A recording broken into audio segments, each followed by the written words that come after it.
उत्तर प्रदेश के मुसलमानों, क्या तुमने नहीं देखा कि कैसे समाजवादी ने यादवों को मुत्तहिद किया और समाजवादी पार्टी के बाप और बेटे मुख्यमंत्री बन गए। उत्तर प्रदेश के मुसलमानों, क्या आपने नहीं देखा कि कैसे काशीराम ने अपनी जिंदगी को अपने दलित समाज को उठाने के लगा दी। आज उस समाज का एक नहीं कई मर्तबा बहन जी उसके मुख्यमंत्री बन गए उत्तर प्रदेश की। उत्तर प्रदेश के मुसलमानों, क्या तुम नहीं देख रहे हो कि उत्तर प्रदेश में ठाकुरों की एक सियासी ताकत है। उत्तर प्रदेश के मुसलमानों, क्या तुम ये नहीं देख रहे हो कि ब्राह्मण समाज की एक सियासी ताकत और अहमियत है। उत्तर प्रदेश के मुसलमानों, क्या तुम नहीं देख रहे हो कि राजभर और बनियों की एक सियासी ताकत है। उत्तर प्रदेश के मुसलमानों, बताओ क्या कुर्मियों की ताकत नहीं है। ये बाराबंकी का जिला है, यहाँ पर समाजवादी के एक बहुत बड़े बेनी प्रसाद वर्मा लीडर होते थे। क्या बेनी प्रसाद वर्मा ने अपनी जिंदगी नहीं लगा दी यहाँ पर कुर्मी समाज को उठाने के लिए, उनकी सियासी ताकत दिखाने के लिए? बताओ उत्तर प्रदेश के मुसलमानों, तुम 19% हो और उसके बावजूद भी ना तुम्हारी वोट की अहमियत, ना तुम्हारी जान की कीमत, ना तुम्हारे मसाइल का हल, ना नौजवानों के लिए रोजगार का कोई मसला। पुलिस का जुल्म होता है तो कोई आवाज नहीं उठाता। उत्तर प्रदेश के मुसलमानों, अगर ये तमाम मसाइल की आपको शिकायत है तो मेरी आपसे गुजारिश है कि मर्ज का इलाज हमारे पास है। ये मर्ज का इलाज हमारे पास है और उस मर्ज का इलाज ना समाजवादी पार्टी के पास है, ना कांग्रेस के पास है। इस मर्ज का इलाज, ये मर्ज याद रखो, ये मर्ज बहुत बढ़ चुका है। ये मर्ज, ये डिजीज बहुत बढ़ चुकी है। अब इस मर्ज का इलाज करना है। इलाज आप कैसे करेंगे? जज्बाती तकारीर से नहीं, नारों से नहीं, थाली मार कर नहीं, बल्कि अपनी पार्टी के उम्मीदवारों के हक में वोट देकर, उनको विधायक बनाकर, उनको असेंबली में भिजाकर, उनको सांसद बनाकर, पार्लियामेंट में भिजाकर इस मर्ज का इलाज सिर्फ यही है कि मुत्तहिद हो जाइए। अपने वोट से अपने पार्टी को और अपने कैंडिडेट को कामयाब करिए। बेनी प्रसाद वर्मा ने जिंदगी लगा दी अपने कुर्मी समाज को उठाने के लिए। आज उत्तर प्रदेश में कुर्मी समाज को इज्जत की निगाहों से देखा जाता है। बताओ उत्तर प्रदेश के मुसलमानों, तुम्हारी जान की कीमत नहीं, तुम्हारी वोट की अहमियत नहीं, तुम्हारे कोई मसाइल को हल नहीं किया जाता। और जब कभी चुनाव आते, अब आ रहा है विधानसभा का चुनाव, तो ये हमारे कौम में जो दल्लाल हैं, जिनको आप दल्ले कहते हैं, ये तमाम के तमाम दल्ले आएंगे और उत्तर प्रदेश के मुसलमानों से कहेंगे ये हमारी जिंदगी और मौत का इलेक्शन है। कहेंगे, कहते हैं ना कि हमारी जिंदगी मौत का इलेक्शन है। मुसलमानों, क्या 2014 का इलेक्शन जिंदगी मौत का नहीं था? क्या 2007 का विधानसभा का चुनाव जिंदगी मौत का नहीं था? क्या 2002 का विधानसभा का चुनाव जिंदगी मौत का नहीं था? क्या 2017 का चुनाव जिंदगी मौत का नहीं था? क्या 2019 का चुनाव जिंदगी मौत का नहीं था? याद रखो उत्तर प्रदेश के मुसलमानों, मेरी बात तुमको कड़वी लगती होगी, मगर सच्चाई को बयान कर रहा हूं इसलिए कड़वी लगती होगी। सच्चाई यह है कि कुर्मी समाज से कोई जाकर नहीं कहता कि अगर तुम कुर्मी कैंडिडेट को वोट नहीं दोगे तो जिंदगी और मौत का मामला हो जाएगा।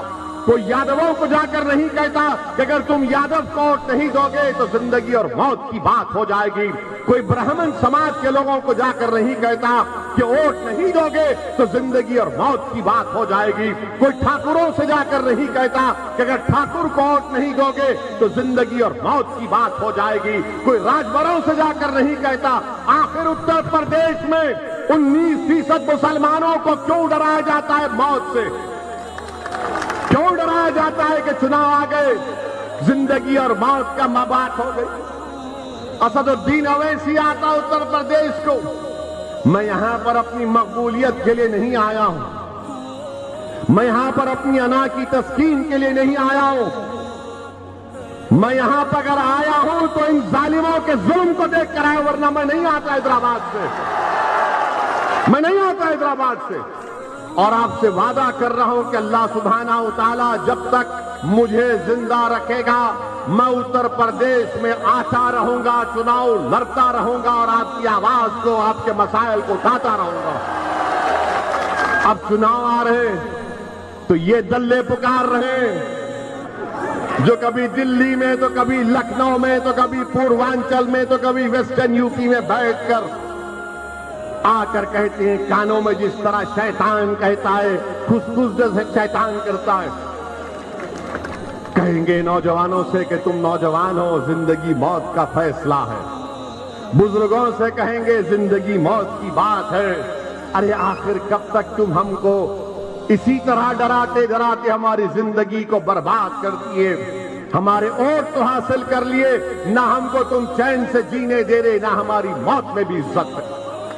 अगर हमारी मौत में इज्जत होती तो हमारा बच्चा बैतुल खला में नहीं मरता। अगर नौजवानों की जिंदगी की अहमियत होती तो अल्ताफ बैतुल खला में नहीं मरता। अगर मुसलमान की इज्जत होती, अगर मुसलमान की इज्जत होती तो मौत में भी इज्जत होती, वरना वो फैजान को पुलिस स्टेशन में मार दिया गया। मेरे भाई बताओ तुम कब बेदार हो गए?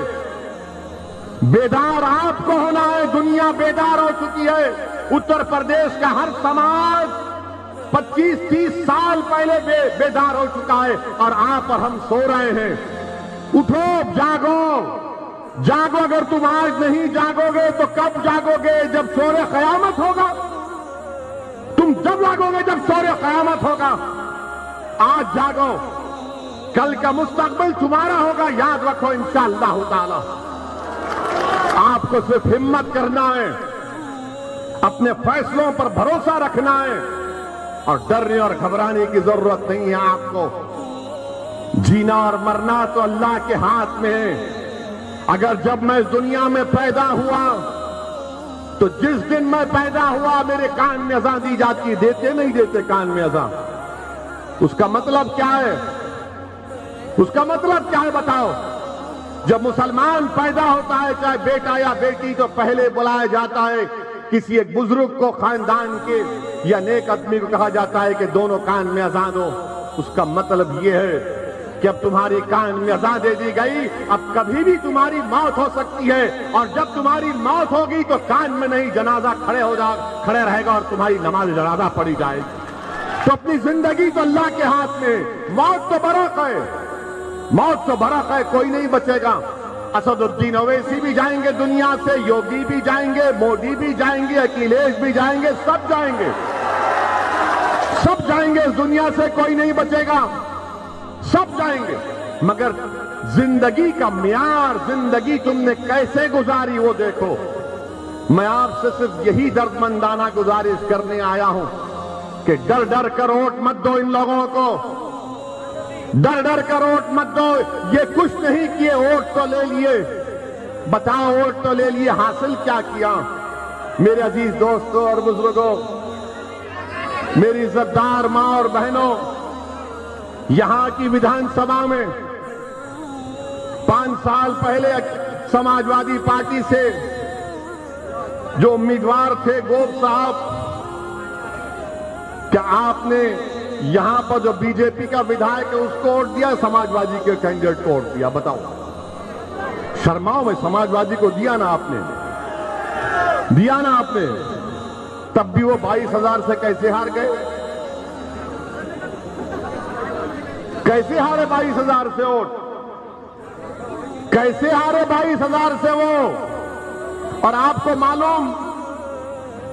मालूम कि 2012 का जब विधानसभा का चुनाव हुआ तो बीजेपी दूसरे नंबर पर नहीं थी, चौथे नंबर पर थी। यहां पर 2012 से 17 में बीजेपी जीतती है, 22,000 वोट से जीतती है।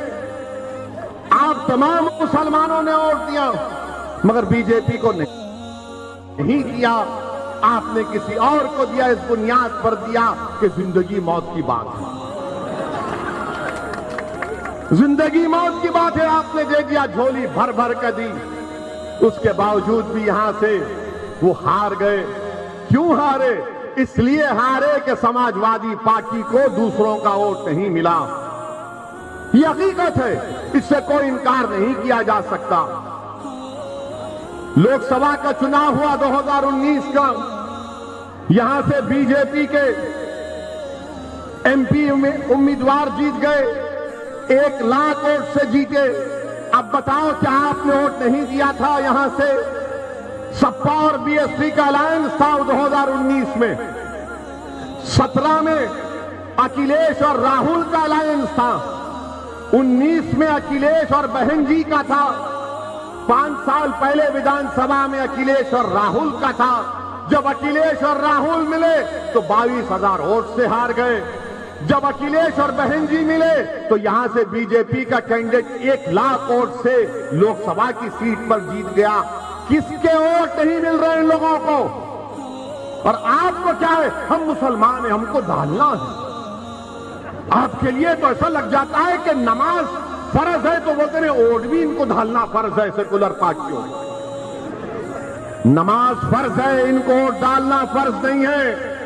उनको वोट डालो जो तुम्हारे लिए लड़ेंगे, जो तुम्हारे मसाइल को उठाएंगे, तुम्हारे बच्चों के स्कूल का मुतालबा करेंगे, जो तुम्हारी तरक्की की बात करेंगे। ये लोग सिर्फ वोट लेते और उसके बाद गायब हो जाते। अब जब मजलिस आकर इलेक्शन लड़ रही है तो हम पर इल्जामात की बौछार लगा दी जाती है।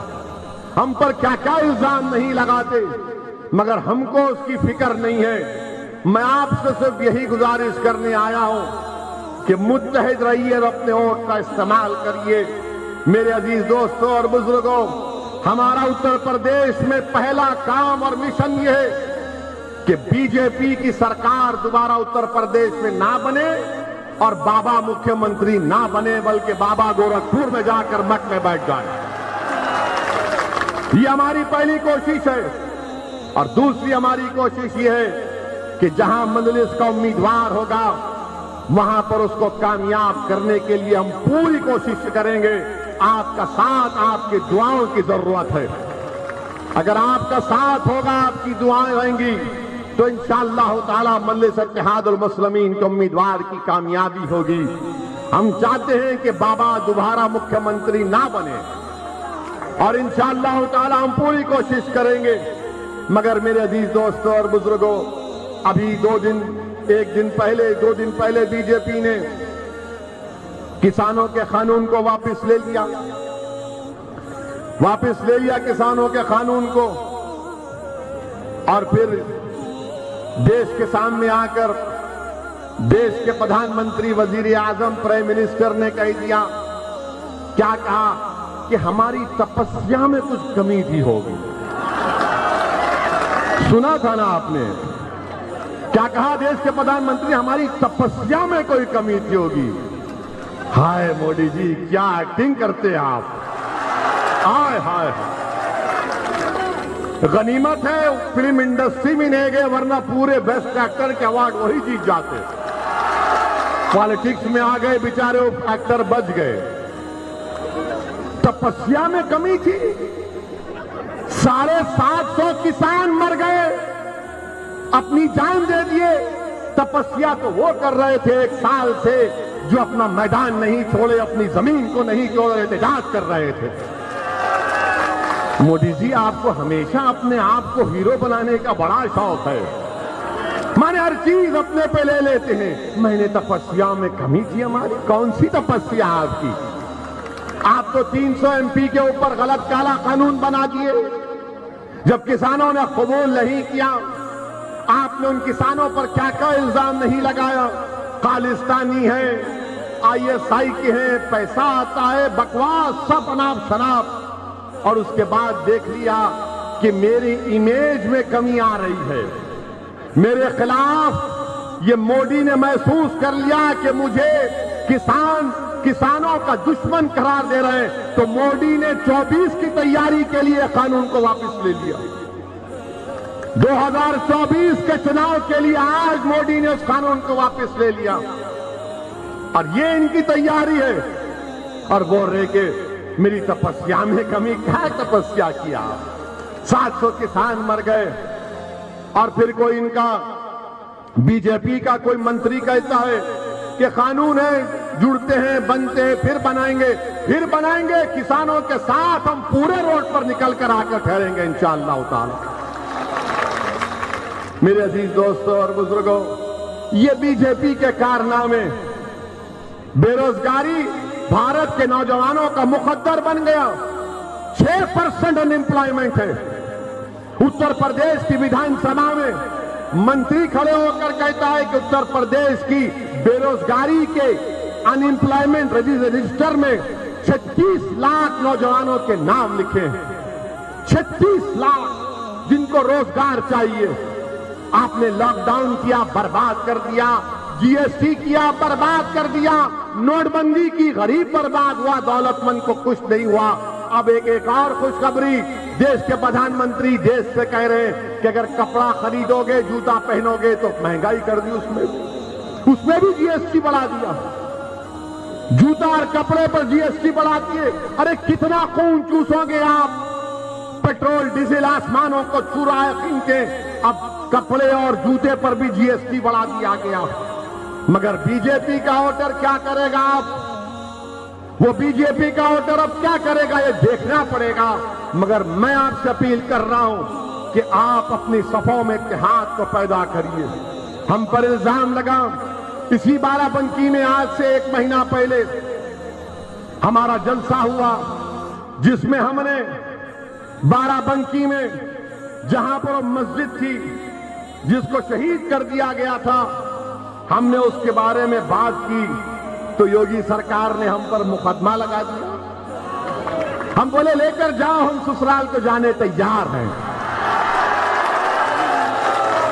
जेल को लेकर जाओ, जो करते करो। अगर आपका दिल भरता है कि गोली मारना, 1 नहीं 6 मारो, कर दो एनकाउंटर।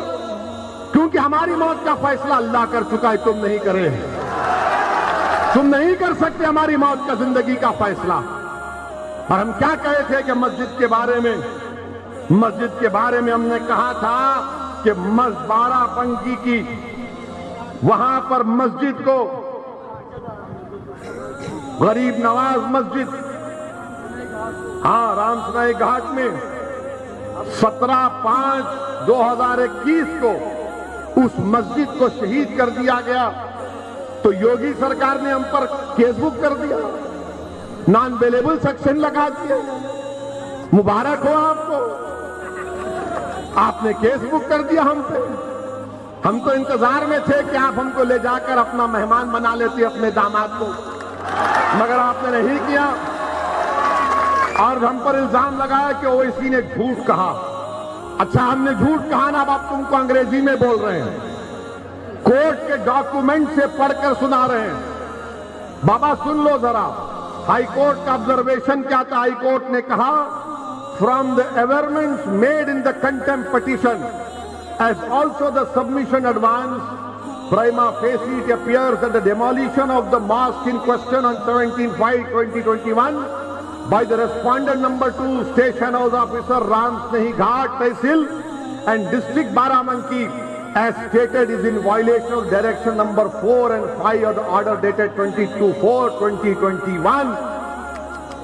अब ये बताओ आप, हम झूठ बोले? मस्जिद को आपने शहीद कर दिया। अच्छा, कोई समाजवादी का नहीं बोला मस्जिद शहीद हुई, कोई कांग्रेस का नहीं बोला, हम ही बोले, क्योंकि हमारी मस्जिद है। इनको क्या करना है? इनको तुम्हारे वोट से मतलब है, इनको मस्जिद से मतलब ना थी ना कभी है। इनको मुसलमानों के बच्चों के स्कूल से मतलब नहीं है, तालीम से मतलब नहीं है, बच्चियों के लिए डिग्री कॉलेज से मतलब नहीं है, अंसारियों के पावर लूम से मतलब नहीं है, कुरैशियों के कारोबार से मतलब नहीं है, मुसलमानों से कोई मतलब नहीं है। मतलब है तो तुम्हारे वोट से सिर्फ, क्योंकि जिंदगी और मौत का बात है। मस्जिद जिंदगी और मौत नहीं है हमारे लिए। मस्जिद तो इबादत गाह है ना हमारी। बगैर किसी वजह के आपने किया, कोर्ट ने कहा, मगर केस हम पर बुक हुआ और आपसे कहा जा रहा है वोट इनको दो। मेरे अजीज दोस्तों और बुजुर्गों, मेरी आपसे गुजारिश है कि आप एक अच्छा फैसला लीजिए। वोट डालना आपका अख्तियार है, वो आपका जमहूरी अख्तियार है, मगर हमारा काम आपसे गुजारिश करना है, आपको समझाना है, आपको बतलाना है। और ये बार बार इस बातों में मत जाइए, ये कहेंगे आकर आपसे कि ओवैसी आया है तो बीजेपी जीत जाएगी। अरे भैया, हम नहीं लड़े यहां से तो कैसे 22,000 वोट से बीजेपी जीत गई? हम लोकसभा का चुनाव नहीं लड़े, कैसे जीत गई बीजेपी? जब नहीं बोलेंगे, समाजवादी पार्टी के अखिलेश यादव के परिवार के 3 लोग इलेक्शन हार गए, कोई नहीं बोलता। कैसे हारे वो? मुलायम सिंह यादव साहब, इनके बारे में क्या कहूं मैं? अगर बेनी प्रसाद वर्मा ने मुलायम सिंह और समाजवादी पार्टी के बारे में जो बातें कही हैं, तो समाजवादी पार्टी के लोगों की आज की रात की नींद हराम हो जाएगी। इतनी बातें बेनी प्रसाद वर्मा ने इन समाजवादी पार्टी और मुलायम सिंह के बारे में कही थी। मगर मेरे अजीज दोस्तों और बुजुर्गों, हम आपसे ये अपील करने आए हैं कि मुत्तहिदा तौर पर अपने वोट का इस्तेमाल करिए। डरने और घबराने की जरूरत नहीं है। और हम मोदी जी को भी बताना चाहेंगे, बीजेपी को बताना चाहेंगे कि जिस तरह आपने ये तमाम किसानों के लिए ये 3 कानूनों को, कृषि कानूनों को वापस लिया, हम आपसे इस बात का डिमांड करते हैं कि CAA कानून को भी वापस लिया जाए। क्या आपको मंजूर है? क्या आपको मंजूर है कि CAA का कानून वापस लिया जाए? अरे अगर है मंजूर तो कहो मंजूर, ताकि मालूम हो जाए मोदी जी को, वरना बोलेंगे मैं ही तपस्या किया था खाली। CAA का कानून वापस लेना चाहिए। क्यों लेना चाहिए? क्योंकि वो संविधान के खिलाफ है। वो संविधान जिसको बाबा साहेब अम्बेडकर ने बनाया था, जिसमें मजहब की बुनियाद पर कानून नहीं बनाया जा सकता, बीजेपी ने मजहब की बुनियाद पर भारत के संविधान में फंडामेंटल राइट टू इक्वालिटी है, बराबरी का हक एक फंडामेंटल राइट है। उस फंडामेंटल राइट के खिलाफ कानून बनाया गया। और हम मुतालबा करते हैं कि CAA कानून को भी वापस लिया जाए। हमसे मीडिया वाले पूछ रहे हैं कि अगर नहीं करे तो क्या करेंगे? अगर NPR और NRC का कानून बनाएंगे तो हम दोबारा रोड पे निकलेंगे, यहीं पर भी शाहीन बाग बनेगा इंशाअल्लाह ताला। याद रखो आप, हम खुद आएंगे यहां पर। हम मुतालबा करते हैं कि CAA का कानून वापस लिया जाए। और ये जो किसान हैं वो सही पहचान लिए बीजेपी को, और बीजेपी और मोदी और अमित शाह को। वो उनकी बात का यकीन नहीं कर रहे हैं। वो ये कह रहे हैं कि जब पार्लियामेंट शुरू होगा, जब पार्लियामेंट में बिल आएगा तो हम फैसला करेंगे। क्योंकि जब CAA का कानून पार्लियामेंट में आया, उससे 2 दिन पहले देश के प्रधानमंत्री नरेंद्र मोदी ने कहा था कि कहां NPR NRC की बात इसमें है। हमको याद थी, हमने पार्लियामेंट में तकरीर की, और जब अमित शाह हमारे सवाल तकरीर का जवाब देने के लिए पार्लियामेंट का खड़े हुए, तो हमने कहा अमित शाह ये तो बता दो NPR NRC होगा नहीं होगा? तो अमित शाह ने खड़े होकर कहा ओवैसी जी NPR NRC तो होगा। हमने कहा तुमने सच कहा और मोदी ने झूठ कहा। बाहर देखना जाकर वीडियो है अमित शाह का, हमारी तरफ घूर घूर के देख रहे थे, ऐसा देख रहे थे कि हमको कच्चा खा जाएंगे। हम कहे कि घूरने से कुछ नहीं होता हमको, बहुत लोग घूरते हमको, बहुत से लोग घूरते, कोई फर्क नहीं पड़ता। मगर किसानों ने जान लिया नरेंद्र मोदी को। उन्हें कहा कि इनकी बात का यकीन नहीं किया जा सकता। याद रखिए, NPR NRC के रूल बनेंगे, और अगर ये होगा तो आसाम में जिस तरह आसाम में लोगों को उनकी शहरियत से महरूम कर दिया गया, वही प्रोग्राम है, वही प्रोग्राम है। इसके खिलाफ आपको आवाज उठाना है। मेरे अजीज दोस्तों और बुजुर्गों, यही चंद बातें थी जो मैंने इखलास के साथ आपके सामने रखा। मेरी आपसे दबन गुजारिश है कि मुत्तहिद हो जाइए और अपने वोट का इस्तेमाल, मंजलिस का इंतखाबी निशान पतंग है, पतंग के निशान पर बटन दबाकर अपनी पार्टी को और अपने